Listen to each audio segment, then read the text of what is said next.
ನಮಸ್ಕಾರ. ಇವತ್ತಿನ ಈ ವಿಶೇಷ ವಿಶ್ಲೇಷಣೆಗೆ ಸ್ವಾಗತ. ನೋಡಿ, ವಿಜ್ಞಾನಿಗಳನ್ನ ದಶಕಗಳಿಂದಲೂ ಕಾಡ್ತಿರುವ, ತಲೆಕೆಡಿಸಿರುವ ಒಂದು ಬೃಹತ್ ಭೌಗೋಳಿಕ ರಹಸ್ಯದ ಬಗ್ಗೆ ನಾವಿಂದು ಮಾತನಾಡಲಿದ್ದೇವೆ. ನಮ್ಮ ಭಾರತದ ದಕ್ಷಿಣ ಭಾಗದಲ್ಲಿರುವ ಹಿಂದೂ ಮಹಾಸಾಗರದಲ್ಲಿ ಒಂದು ವಿಶಾಲವಾದ ಪ್ರದೇಶವಿದೆ. ಅಲ್ಲಿ ಏನಾಗ್ತಿದೆ ಅಂದರೆ, ವಿವರಿಸಲಾಗದಂತಹ ಒಂದು ದೊಡ್ಡ ವಿಸ್ಮಯ ಅಡಗಿದೆ. ಇದು ವಿಜ್ಞಾನದ ಸಾಮಾನ್ಯ ನಿಯಮಗಳನ್ನೇ ಬುಡಮೇಲು ಮಾಡಿದಂತೆ ಕಾಣುತ್ತೆ. ದಶಕಗಳಿಂದಲೂ ವಿಜ್ಞಾನಿಗಳು ಈ ರಹಸ್ಯವನ್ನ ಭೇದಿಸಲು ಸಾಕಷ್ಟು ಒದ್ದಾಡಿದ್ದಾರೆ. ಆದರೆ ಇತ್ತೀಚಿನ ಆಳವಾದ ಸಂಶೋಧನೆಗಳು ಹಾಗೂ ಹೊಸ ಡೇಟಾ ಈ ನಿಗೂಢ ರಹಸ್ಯದ ಮೇಲಿನ ಪರದೆಯನ್ನ ಕೊನೆಗೂ ಸರಿಸಲು ಶುರು ಮಾಡಿವೆ. ಈ ಬೃಹತ್ ಗುರುತ್ವಾಕರ್ಷಣೆಯ ಕುಳಿಯ ಹಿಂದಿನ ಅಸಲಿ ಕತೆ ಏನು ಅನ್ನೋದನ್ನ ಲಭ್ಯವಿರುವ ದತ್ತಾಂಶಗಳ ಆಧಾರದ ಮೇಲೆ ನಾವಿಂದು ಸಂಪೂರ್ಣವಾಗಿ ಬಿಡಿಸಿ ನೋಡೋಣ. ಈಗ ಈ ವಿಚಿತ್ರವಾದ ವಿಷಯದೊಳಗೆ ನೇರವಾಗಿ ಧುಮುಕೋಣ. ಒಂದು ವೇಳೆ ನೀವು ಸಮುದ್ರದ ಮೇಲೆ ಸಾಮಾನ್ಯ ಹಡಗಿನಲ್ಲಿ ಪ್ರಯಾಣಿಸ್ತಿದ್ದೀರಾ ಅಂದ್ಕೊಳ್ಳಿ, ನಿಮ್ಗಲ್ಲಿ ಯಾವುದೇ ವ್ಯತ್ಯಾಸ ಕಾಣಿಸೋದಿಲ್ಲ. ಕೇವಲ ಒಂದು ಶಾಂತ, ಸಮತಟ್ಟಾದ ಸಾಗರ ಮಾತ್ರ ನಿಮ್ಮ ಕಣ್ಣಿಗೆ ಬೀಳುತ್ತೆ. ಆದರೆ ಸ್ವಲ್ಪ ಇರಿ, ಬಾಹ್ಯಾಕಾಶದಿಂದ ನಮ್ಮ ಭೂಮಿಯನ್ನು ಗಮನಿಸುವ ಅತ್ಯಾಧುನಿಕ ಉಪಗ್ರಹಗಳು ಕೊಡ್ತಿರುವ ಡೇಟಾ ನೋಡಿದ್ರೆ ಅಕ್ಷರಶಃ ದಂಗಾಗ್ತೀವಿ. ಈ ಉಪಗ್ರಹಗಳ ಪ್ರಕಾರ ಆ ಪ್ರದೇಶದಲ್ಲಿ ಸಮುದ್ರದ ಮೇಲ್ಮೈ ಮಟ್ಟ ಇರಬೇಕಾದಕ್ಕಿಂತಲೂ ತುಂಬನೇ ಕೆಳಗಿದೆ. ಎಷ್ಟರ ಮಟ್ಟಿಗೆ ಅಂದರೆ, ಸಾಮಾನ್ಯ ಮಟ್ಟಕ್ಕಿಂತ ಬರೋಬ್ಬರಿ 100 ಮೀಟರ್ಗಿಂತಲೂ ಹೆಚ್ಚು ಆಳಕ್ಕೆ ಕುಸಿದಿರುವ ಒಂದು ಬೃಹತ್ ತದ್ದು ಪ್ರದೇಶವದು. ಯಾವುದೋ ಒಂದು ಅದೃಶ್ಯ ಶಕ್ತಿ ಸಮುದ್ರವನ್ನು ಕೆಳಗಿನಿಂದ ಭಾರಿ ಬಲದಿಂದ ಎಳೆಯುತ್ತಿರುವಂತೆ ಈ ಡೇಟಾ ನಮಗೆ ಸ್ಪಷ್ಟವಾಗಿ ತೋರಿಸುತ್ತೆ. ಇಲ್ಲಿ ಇನ್ನೊಂದು ಇಂಟ್ರೆಸ್ಟಿಂಗ್ ವಿಚಾರ ಏನಪ್ಪಾ ಅಂದ್ರೆ, ಈ ಅದೃಶ್ಯ ಹಾಗೂ ನಿಗೂಢವಾದ ಕುಳಿಯನ್ನ ವಿಜ್ಞಾನಿಗಳು ಕರೆಯೋ ರೀತಿ. ಇದನ್ನ ಅವರು ಹಿಂದೂ ಮಹಾಸಾಗರದ ಜಿಯಾಯ್ಡ್ ಲೋ ಅಂತ ಕರೀತಾರೆ. ನಮ್ಗೆಲ್ರಿಗೂ ಗೊತ್ತಿರುವ ಹಾಗೆ ಭೂಮಿ ಸಂಪೂರ್ಣವಾಗಿ ದುಂಡಗಿಲ್ಲ ಅಲ್ವಾ? ಹಾಗಾಗಿ ಅದರ ಗುರುತ್ವಾಕರ್ಷಣೆ ಕೂಡ ಎಲ್ಲೆಡೆ ಒಂದೇ ಸಮನಾಗಿರೋದಿಲ್ಲ.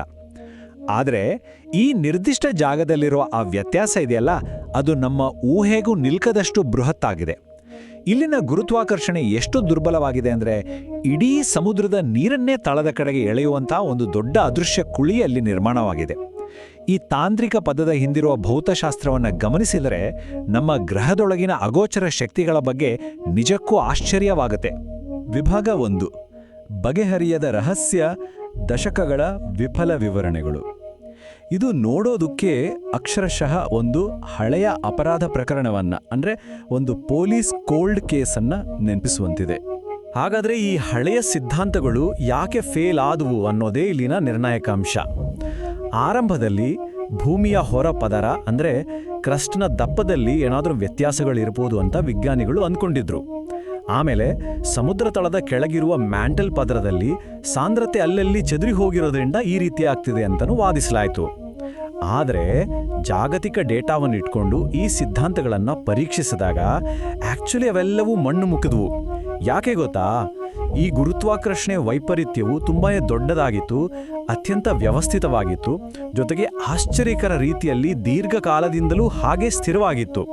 ನಮ್ಮ ಉಪಗ್ರಹ ತಂತ್ರಜ್ಞಾನ ಎಷ್ಟೇ ಮುಂದುವರೆದ್ರೂ ಈ ರಹಸ್ಯಕ್ಕೆ ಮಾತ್ರ ಸರಿಯಾದ ಉತ್ತರ ಸಿಗದೆ ಹಾಗೆ ಉಳಿದುಕೊಂಡಿತ್ತು. ವಿಭಾಗ 2: ಭೂಗತ ಅಪರಾಧಿ, ಭೂಮಿಯ ಗುಪ್ತ ಮ್ಯಾಂಟಲ್ ಉಬ್ಬುವಿಕೆ. ಬನ್ನಿ, ಈಗ ಸಾಗರದ ತಳಭಾಗದಿಂದಲೋ ಆಳವಾದ ಭೂಮಿಯ ಒಳಗಿನ ಆ ನಿಗೂಢ ಜಗತ್ತಿನ ಕಡೆಗೆ ಸ್ವಲ್ಪ ಪ್ರಯಾಣ ಬೆಳೆಸೋಣ.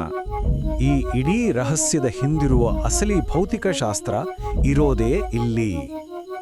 ವಿಜ್ಞಾನಿಗಳ ಇತ್ತೀಚಿನ ಅಧ್ಯಯನಗಳ ಪ್ರಕಾರ ಆಫ್ರಿಕಾ ಖಂಡದ ಆಳದಲ್ಲಿ ಹುಟ್ಟುವ ಅತಿ ಬಿಸಿಯಾದ ಮತ್ತು ಹಗುರವಾದ ಒಂದು ವಸ್ತು ನೇರವಾಗಿ ಮೇಲಕ್ಕೆ ಬರೋದಿಲ್ಲ. ಬದಲಾಗಿ ಟೆಕ್ಟಾನಿಕ್ ಪ್ಲೇಟ್ಗಳ ಪ್ರಭಾವದಿಂದ ಅದು ಪಕ್ಕಕ್ಕೆ ಚಲಿಸುತ್ತೆ. ಇದನ್ನೀಗ ಸಿಂಪಲ್ ಆಗಿ ಹೇಳಬೇಕು ಅಂದರೆ, ಭೂಮಿಯ ಆಳದಲ್ಲಿ ಸಾಂದ್ರತೆ ಕಡಿಮೆ ಇರುವ ವಸ್ತುಗಳು ಎಲ್ಲಿ ಶೇಖರವಾಗುತ್ತೋ ಅದರ ಮೇಲ್ಭಾಗದಲ್ಲಿರುವ ಭೂಮಿಯ ಮೇಲ್ಮೈಯಲ್ಲಿ ಗುರುತ್ವಾಕರ್ಷಣೆ ಸ್ವಲ್ಪ ವೀಕ್ ಆಗುತ್ತೆ, ಅಂದರೆ ದುರ್ಬಲಗೊಳ್ಳುತ್ತೆ. ಆಳದಲ್ಲಿನ ಈ ದ್ರವ್ಯರಾಶಿಯ ಕೊರತೆಯೇ ನಾವು ಬಾಹ್ಯಾಕಾಶದಿಂದ ನೋಡಿದಾಗ ಸಮುದ್ರದ ಮೇಲ್ಮೈ ಅಷ್ಟು ದೊಡ್ಡ ಮಟ್ಟದಲ್ಲಿ ಕುಸಿದಿರುವಂತೆ ಕಾಣಲು ಮುಖ್ಯ ಕಾರಣ. ಈ ಒಂದು ಸರಳವಾದ ಲಾಜಿಕ್ ದಶಕಗಳಿಂದ ಕಾಡುತ್ತಿದ್ದ ಪ್ರಶ್ನೆಗೆ ಪರ್ಫೆಕ್ಟ್ ಆದ ಉತ್ತರವನ್ನು ಕೊಡುತ್ತದೆ. ವಿಭಾಗ 3: ರಹಸ್ಯದ ಮರುಸೃಷ್ಟಿ, ಒಂದು ಭೌಗೋಳಿಕ ಟೈಮ್ ಮಷೀನ್. ಅಂದಹಾಗೆ ಈ ಹೊಸ ಸಿದ್ಧಾಂತವನ್ನು ಪರೀಕ್ಷೆ ಮಾಡೋದಕ್ಕಾಗಿ ವಿಜ್ಞಾನಿಗಳು ಅತ್ಯಂತ ಸಂಕೀರ್ಣವಾದ ಡೀಪ್ ಅರ್ತ್ ಕಂಪ್ಯೂಟರ್ ಮಾಡೆಲ್ಗಳನ್ನು ರೆಡಿ ಮಾಡಿದ್ರು. ಇಲ್ಲಿ ನಾವೆಲ್ಲರೂ ಗಮನಿಸಬೇಕಾದದ್ದು ಈ 10 ಕೋಟಿ ಎಂಬ ಬೃಹತ್ ಸಂಖ್ಯೆಯನ್ನ. ಹೌದು, ವಿಜ್ಞಾನಿಗಳೇ ನಿರ್ಮಿಸಿದ ಈ ಕಂಪ್ಯೂಟರ್ ಮಾಡೆಲ್ಗಳು ಕೇವಲ 100 ಅಥವಾ 1000 ವರ್ಷಗಳ ಹಿಂದಿನ ಇತಿಹಾಸವನ್ನಲ್ಲ, ಬದಲಾಗಿ ಬರೋಬ್ಬರಿ 10 ಕೋಟಿ ವರ್ಷಗಳ ಹಿಂದಿನ ಭೌಗೋಳಿಕ ಇತಿಹಾಸವನ್ನ ಸಿಮ್ಯುಲೇಟ್ ಮಾಡಬೇಕಾಗಿತ್ತು. ಪ್ರಾಚೀನ ಕಾಲದ ಸಬ್ಡಕ್ಷನ್ ವಲಯಗಳು ಇವತ್ತಿಗೂ ನಮ್ಮ ಗ್ರಹದ ಮೇಲೆ ಹೇಗೆ ಪ್ರಭಾವ ಬೀರ್ತಿವೆ ಅಂತ ಟ್ರ್ಯಾಕ್ ಮಾಡಲು ಇಷ್ಟು ದೊಡ್ಡ ಪ್ರಮಾಣದ ಭೌಗೋಳಿಕ ಸಮಯ ಬೇಕೇ ಬೇಕಿತ್ತು. ವಿಜ್ಞಾನಿಗಳು ಟೆಸ್ಟ್ ಮಾಡಿದ ಹಲವಾರು ಸನ್ನಿವೇಶಗಳಲ್ಲಿ ಕೇವಲ ಒಂದು ನಿರ್ದಿಷ್ಟ ಸಿಮ್ಯುಲೇಷನ್ ಮಾತ್ರ ಈಗ ನಾವು ನೋಡ್ತಿರುವ ಗುರುತ್ವಾಕರ್ಷಣೆಯ ಪ್ಯಾಟರ್ನ್ಗೆ ನಿಖರವಾಗಿ ಮ್ಯಾಚ್ ಆಯಿತು.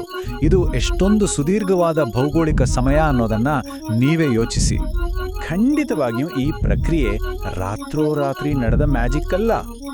ಸ್ಟೆಪ್ ಬೈ ಸ್ಟೆಪ್ ನೋಡೋದಾದ್ರೆ, ಮೊದಲನೇದಾಗಿ ಆಫ್ರಿಕಾದ ಕೆಳಗೆ ಬೃಹತ್ ಮ್ಯಾಂಟಲ್ ಉಬ್ಬುವಿಕೆ ಶುರುವಾಯಿತು. ಎರಡನೇದಾಗಿ ಈ ಬಿಸಿ ಮತ್ತು ಹಗುರವಾದ ವಸ್ತು ನೇರವಾಗಿ ಮೇಲಕ್ಕೆ ಏರುವ ಬದಲು ಭೂಗರ್ಭದಲ್ಲೇ ಪಕ್ಕಕ್ಕೆ ಸರಿಯಲು ಆರಂಭಿಸಿತು. ಇನ್ನು ಮೂರನೇದು ಅತ್ಯಂತ ಮುಖ್ಯವಾದ ಹಂತ, ಅದೇ ನಮ್ಮ ಭಾರತೀಯ ಟೆಕ್ಟಾನಿಕ್ ಪ್ಲೇಟ್ನ ಚಲನೆ. ಈ ಪ್ಲೇಟ್ನ ಚಲನೆಯು ಲಕ್ಷಾಂತರ ವರ್ಷಗಳ ಕಾಲ ಆಳದ ಈ ಶಾಖದ ಹರಿವನ್ನು ನಿಧಾನವಾಗಿ ಪೂರ್ವದ ಕಡೆಗೆ, ಅಂದರೆ ಹಿಂದೂ ಮಹಾಸಾಗರದತ್ತ ತಿರುಗುವಂತೆ ಮಾಡಿತು. ಈ 10 ಕೋಟಿ ವರ್ಷಗಳ ಟೆಕ್ಟಾನಿಕ್ ಪ್ಲೇಟ್ಗಳ ಚಲನೆ ಮತ್ತು ಭೂಗರ್ಭದ ಶಾಖೆಯ ನಿರಂತರ ವಲಸೆಯೇ ಇವತ್ತು ನಾವು ಅಳೆಯುತ್ತಿರುವ ಈ ಅಸಾಮಾನ್ಯ ಗುರುತ್ವಾಕರ್ಷಣೆಯ ಕುಳಿಯನ್ನು ಸೃಷ್ಟಿ ಮಾಡಿರೋದು. ಈ ಅದ್ಭುತವಾದ ವೈಜ್ಞಾನಿಕ ಪಯಣದ ಕೊನೆಯಲ್ಲಿ ನಮ್ಮೆಲ್ಲರ ತಲೆಯಲ್ಲಿ ಒಂದು ಕುತೂಹಲಕಾರಿ ಪ್ರಶ್ನೆ ಮೂಡೋದು ಸಹಜ ಅಲ್ವಾ?